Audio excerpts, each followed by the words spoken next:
انہوں نے اپنی بیٹی جناب سارہ کا نکاح کر دیا. کچھ آگے بڑھے تو ایک ظالم بادشاہ سے ٹکرائے. اس نے ایک شہزادی ایک بادشاہ کی بیٹی قید کی ہوئی تھی, جناب ہاجرہ نام تھا. ان کو قید سے چھڑا کے ساتھ لائے. حضرت لوط علیہ السلام بھی ساتھ. یہ 4 لوگوں کا قافلہ چلا. فلسطین میں جا کے پڑاؤ ڈالا, گھر بار چھوڑا, تبلیغ شروع ہوئی. حضرت ابراہیم کے گھر میں 2 خواتین ہیں, ایک آپ کی بیوی ہیں, ایک حضرت ہاجرہ ہے. اولاد کوئی نہیں. بڑا میوہ ہے میٹھا. گھر وہی آباد ہوتا ہے جس میں بچے روتے ہیں. گھر ہوتا ہی وہ ہے جس میں بچوں کی چنچناہٹ ہوتی ہے, بھن بھناہٹ ہوتی ہے. حضرت ابراہیم نے ایک بچہ روتے ہوئے دیکھا تو آنکھوں میں آنسو آئے. کہنے لگے ربی حب لی من الصالحین, یا اللہ مجھے بھی نیک اولاد عطا کر دے. حضرت سارہ نے سن لیا. کہنے لگی ابراہیم شاید میرے بطن سے تو آپ کو نصیب نہیں, ہاجرہ سے نکاح کر لو. جناب ہاجرہ سے نکاح ہوا. اللہ تو بڑا بے نیاز ہے. رب کریم نے حضرت اسماعیل جیسا خوبصورت بیٹا عطا فرمایا. بیٹا کالا سیاہ بھی ہو تو سینے کی ٹھنڈک ہوتا ہے, پر یہ تو وہ بیٹا ہے جس کی پیشانی میں نور محمدی چمکتا ہے صلی اللہ علیہ وسلم. حضرت سیدنا اسماعیل علیہ اتنے خوبصورت. اب جس بیوی کے ہاں بیٹا تھا, بیٹھنا اٹھنا بھی زیادہ اس کے پاس, آنا جانا بھی اس کے پاس, توجہ ادھر ہو گئی. جناب سارہ رشک کرنے لگی. ایک دن کہنے لگی اسے چھوڑا جنگل میں, وادی غیر ذی زرع, مکے کے پاس. بھائی ایک بیٹا عالم دین بنا لو. کہنے لگا روٹی کہاں سے کھائے گا؟ تیرے 5 بیٹے ہیں, کو حافظ قرآن بنا, کہتے روٹی کہاں سے کھائے گا؟ وہ بچہ بھی کہتا ہے میں کہاں سے کھاؤں گا. حضرت ابراہیم علیہ السلام تو چند مہینے کا بچہ چھوڑ آئے, تو کہاں سے روٹی کھائی حضرت اسماعیل نے؟ کہاں سے کھائی ان کی اماں نے روٹی؟ بھوکے مر جاتے ہیں یہ سارے. میں بڑی ذمہ داری سے کہا کرتا ہوں کہ جتنی خوبصورت روٹی اللہ کریم دین کے خادموں کو عطا کرتا ہے شاید کسی اور کے نصیب ہوتی ہو, لیکن ہم لوگ توجہ ہی نہیں کر رہے. ہمارا ذوق ہی نہیں بن رہا. ہم یہ محنت ہی نہیں کر رہے کہ قوم کو مستند علماء کی ضرورت ہے. علاقوں کے علاقے خالی ہیں, ادھر ہمارا مزاج ہی نہیں بن رہا, توجہ ہی نہیں دین کی خاطر. اور پھر چلے بچے تو بعد کی بات ہے نا, جو ابھی خود جوان ہے وہ بھی یہ دعا. ایک صاحب مجھے کہنے لگے میں دعا مانگ رہا ہوں اللہ مجھے بیٹا دے تو میں اسے دین پہ لگاؤں گا. تو میں نے کہا آپ بھی بوڑھے نہیں ہوئے, آپ خود ہی لگ جائیں. بیٹا تو ابھی آئے گا تو لگے گا نا. تو آپ تو اس وقت ہے تو آپ تو پہلے لگے نا صاحب. 2 گھنٹے تو نکال کے آئے, دین سیکھنے کو کافی ہے. آپ اتنی لمبی سوچ رہے ہیں کہ بچہ آئے گا تو بڑا ہوگا تو وہ جائے گا تو دیکھی جائے گی. ابھی تو آپ ہیں تو آپ تو آؤ. حضرت ابراہیم نے بچہ وہاں چھوڑا. یہاں سے جو عمرہ کرنے لوگ جاتے ہیں نا, جو حج کرنے جاتے ہیں, ان کو پتا ہے کہ وہاں دنیا کی ہر نعمت ملتی ہے, پھر بھی ڈبل ٹرپل پیسے لوگ جیبوں میں ڈال کے جاتے ہیں. حضرت ابراہیم جب وہاں لے کے گئے تو کوئی انسان نہیں تھا, پانی کا قطرہ نہیں تھا. 2 کلو کھجوریں, ایک مشکیزہ. بیوی کو تھمایا. ہمارے گھر میں ہزاروں چیزیں پڑی ہیں, لیکن وہ جو توکل ہے نا وہ ختم ہو گیا ہے. اللہ دے گا, حلال حلال پہ قناعت کرے, جائز جائز پہ بھروسہ کرے, رب کریم عطا کرنے والا ہے. وہ مزاج ختم ہو گیا. حضرت سیدنا ابراہیم علیہ السلام 2 کلو کھجوریں, ایک مشکیزہ پانی کا دے کر کے, اور وہاں بٹھایا آپ نے اپنے بچے کو اور اپنی زوجہ جناب ہاجرہ کو, اور بٹھا کر کے یہ واپس پلٹنے لگے. تو حضرت ہاجرہ سلام اللہ علیہ نے آواز دی, کہا ابراہیم کس کے سہارے پہ چھوڑ کے جا رہے ہیں؟ جہاں آب زمزم کا کنواں ہے نا, جو لوگ گئے ہیں انہوں نے صفا مروہ کی صحیح کی ہے, صفا مروہ سے باہر نکلے نا, سرکار کی ولادت کا مقام ہے, اس جگہ پہ آب زمزم کا کنواں تھا. وہاں حضرت سیدنا ہاجرہ کو بٹھایا. کوئی چیز نہیں, کوئی درخت نہیں, کوئی کھیت نہیں, کوئی پانی نہیں, کوئی کنواں نہیں. وہاں بٹھایا اور بٹھا کر کے نکلنے لگے تو جناب ہاجرہ فرمانے لگی ابراہیم کس کے سہارے پہ چھوڑ کے جا رہے ہو؟ کہنے لگے اللہ کے سہارے پہ.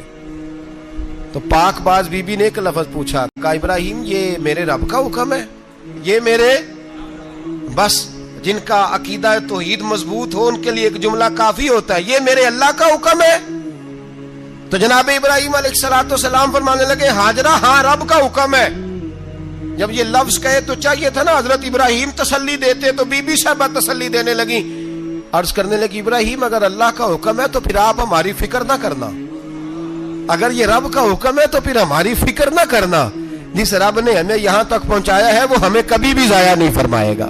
پھر فکر نہ کرنا. حضرت ابراہیم آ گئے, بات آپ نے سنی ہوئی ہے, اشارہ کرنا مقصود ہے. 13 سال میں چلے مان بھی لیا جائے بعض روایات کی روشنی میں کہ آتے جاتے بھی رہے, لیکن مکمل دیکھ بھال اپنے بچے کی پرورش میں پورا حضرت ابراہیم علیہ السلام کا کردار, سارا کردار ماں کا تھا. میں جب خواتین کے بارے میں کوئی بات کرتا ہوں تو میں آپ کو اکثر کہتا ہوں کہ یہ صرف بیوی کے لیے حکم نہیں ہوتا, یہ ٹریننگ بیٹی کو دینی ہے اور بہن کو دینی ہے. یہ تربیت کرے اپنے گھر میں. میں تجربے کی روشنی میں یہ بات عرض کیا کرتا ہوں کہ بھائی بچے باپ کے فرما بردار اس وقت ہوتے ہیں جب اماں انہیں باپ کا فرما بردار کرتی ہے, اور بچے باپ کے نافرمان بھی تب ہوتے ہیں جب اماں انہیں باپ کا. میں نے اپنے کانوں سے سنا ایک دفعہ ایک بچہ اپنے باپ سے کہہ رہا ہے آپ نے تو ساری زندگی باہر گزار دی, پیسے کمانا کون سا مشکل کام ہے, دکھ سکھ تو سارے اماں نے برداشت کیے, سکولوں میں وہ جاتی تھی, فلانا کام وہ کرتی تھی, فلانا کام. اب یہ سوچ اس کی ذاتی تو نہیں, یہ اس کو دی گئی ہے. اور اگر اس کو یہ سوچ دے دی جائے کہ اماں کہے کہ میں تو اپنوں میں رہی ساری زندگی, میں نے تو اپنوں میں وقت گزارا, اور تیرا باپ تو کئی دفعہ جنازے بھی نہیں پڑھ سکا, نے تو ماں باپ ایسے دفن کر دیے, وہ اگر یہ سوچ فراہم کرے تو پھر بچہ باپ کا فرما بردار ہوتا ہے. اور یہ والی روایتیں ہم بیوی کو سناتے ہیں, حالانکہ کس کو سنانی چاہیے بولیے؟ بہن اور بیٹی کو. بہن اور بیٹی کو سنائیں یہ باتیں, ان کو سمجھائیں تاکہ آگے جا کے وہ جو گھر ترتیب دیں وہ گھر بڑا عمدہ اور نکھرا ہوا ہو. حضرت سیدنا ابراہیم 13 سال کے بعد آئے, چونکہ گھر میں اللہ تبارک و تعالیٰ کی دوستی کا چرچا تھا, اللہ تبارک و تعالیٰ کی محبوبیت کا غلبہ تھا. 13 سال کے بعد فلما بالغ معہ سعیا, بیٹا جب اتنا بڑا ہوا کہ سال چلنے لگا تو حضرت ابراہیم نے اپنے بیٹے کو بلا کے کہا بیٹا مجھے خواب آئی ہے, میں تجھے ذبح کر رہا ہوں, تیری کیا رضا ہے؟ تو حضرت اسماعیل کہنے لگے یا ابت افعل ما تؤمر, ابا جی اللہ جیسے حکم دیتا ہے میرے ساتھ ویسے ہی کریں, جیسے اللہ حکم دیتا ہے ویسے ہی بولیے ویسے ہی کریں. حضرت حاجرہ کو کہا کہ ایک دوست نے دعوت کی ہے تو وہاں جا رہے ہیں, بی بی مطمئن ہے, تفصیلات کی ضرورت نہیں, ختم بات, اعتبار ہے, مطمئن ہو گئی. شیطان پیچھے سے آیا اماں کے پاس, ذرا تھوڑی دیر کے لیے تصور جمائیے, یہاں تو پڑوسن آ کے کوئی بات بتا دیتی ہے خاوند کے بارے میں تو کئی مہینے جھگڑا جاری رہتا ہے, پڑوسن محلے دار. شیطان نے آ کے بتایا لفظ کیا ہے, کہا حاجرہ تمہیں پتا ہے کہاں جا رہے, کہا دوست کی دعوت میں. تو کہنے لگے دوست کون ہے؟ رب کریم, اور ابراہیم کا خیال ہے کہ اس رب نے مجھے حکم دیا ہے کہ میں ذبح کروں. تو حضرت حاجرہ کہنے لگی کبھی باپ بھی بیٹا ذبح کرتے ہیں؟ تو شیطان کہنے لگا ان کا خیال ہے کہ ان کے رب نے حکم دیا ہے. تو جناب حاجرہ فرمانے لگی اگر رب نے حکم دیا تو پھر تو مجھے شیطان لگتا ہے, تو مجھے شیطان لگتا ہے. کا کیا مطلب؟ فرمانے لگی اگر رب کریم کا حکم ہے تو میرے پاس ایک اسماعیل ہے, اگر 1000 بھی ہوتے میں سارے اللہ کے راستے میں پیش کر دے دیتی. مالک کا ہی تو ہے سارا کچھ, اسی کا ہے, اس میں لیت اللہ کی کیا گنجائش. حضرت سیدنا ابراہیم علیہ السلام نے بیٹے کے حلق پہ چھری رکھ بھی دی اور چھری چلا بھی دی, رکھ بھی دی, اور وہ تو اللہ کریم نے فرمایا یا ابراہیم قد صدقت الرؤیا, ابراہیم تو نے خواب سچا کر دکھایا, وہ قیامت تک تیرا نام رہے گا. حضرت ابراہیم نے وطن بھی دیا, جان بھی دی, بیٹا بھی, اللہ کریم نے دمبے دیے, فرمایا یہ فدیہ ہے. اب یہ قربانی قیامت تک حضرت ابراہیم کے طریقے کے مطابق جاری ہے. حضرت ابراہیم بہت بڑے مہمان نواز تھے, بہت بڑے. آپ جب مصر میں قیام تھا تو بڑے بڑے لمبے چوڑے لنگر پکتے تھے, لوگ آیا جایا کرتے تھے, بڑا تفصیل کے ساتھ کھانا ہوتا تھا. مہمان نوازی آپ کی خاص صفت مبارکہ ہے.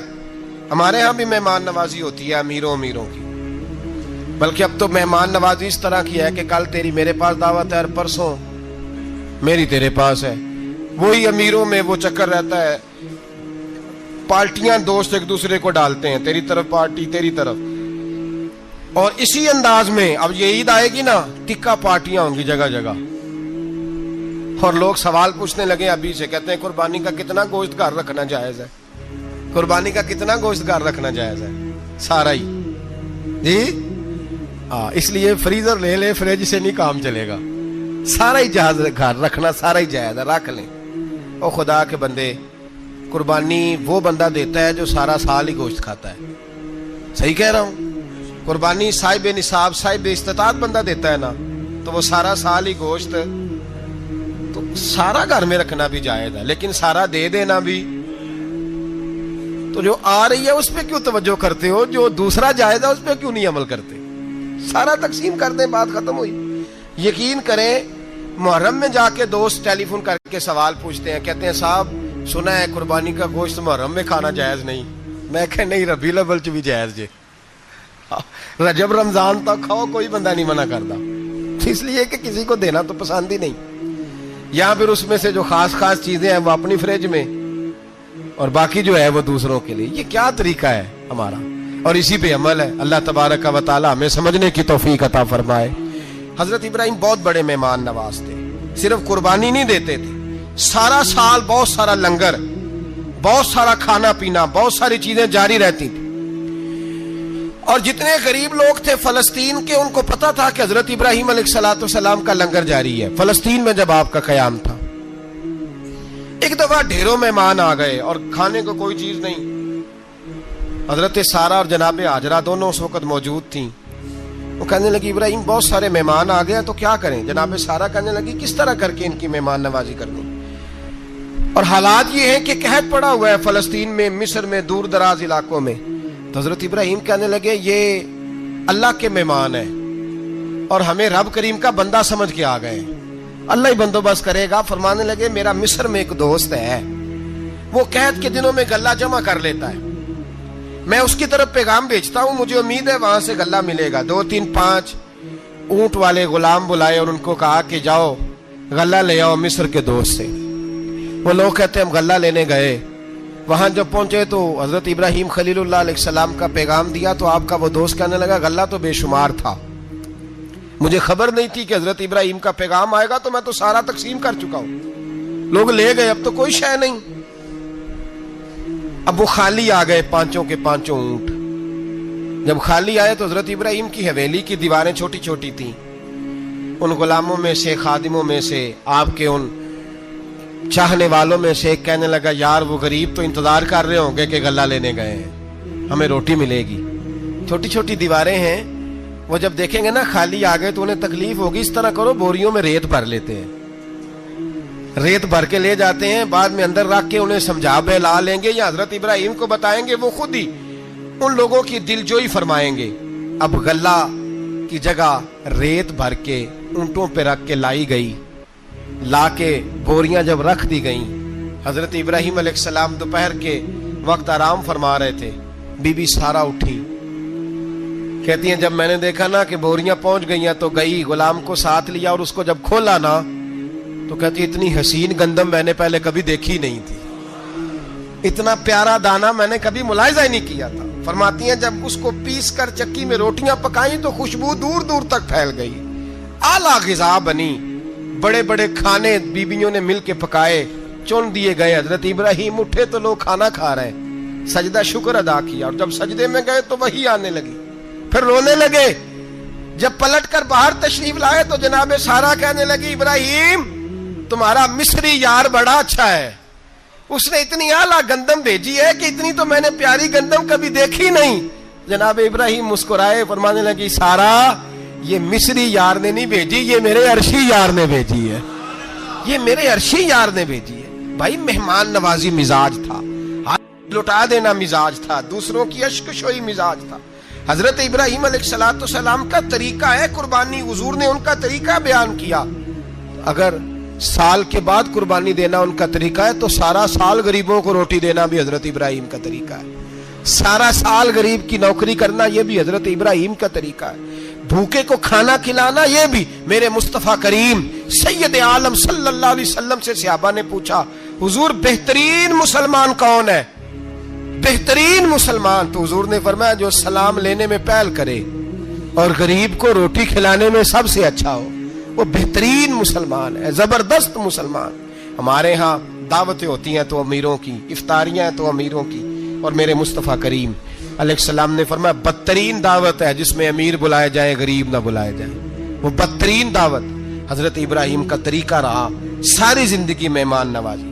اور دوسرا ان کا مزاج تھا, اللہ سے پیار ہو گیا تھا نا.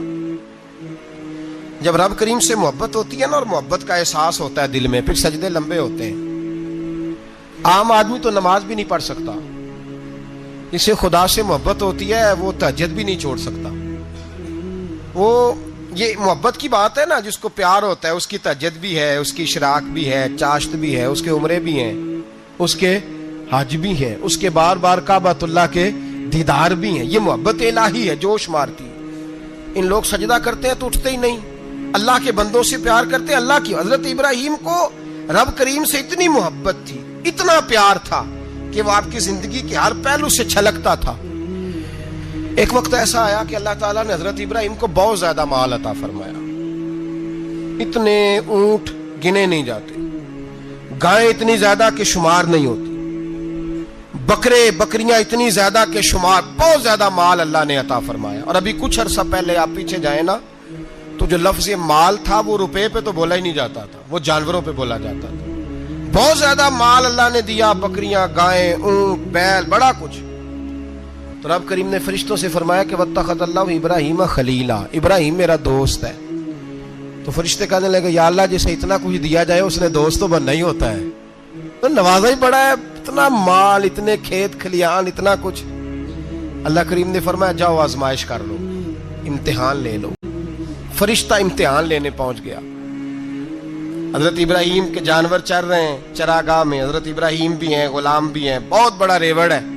آپ تشریف فرمائیں. ایک فرشتہ آیا تو کھیت میں چھپ کے بیٹھ گیا اور بلند آواز سے کہنے لگا سبحان اللہ والحمد للہ ولا الہ الا اللہ واللہ. یہ تسبیح بڑی پسند ہے, محبوب نے ان کی فضیلت بیان کی.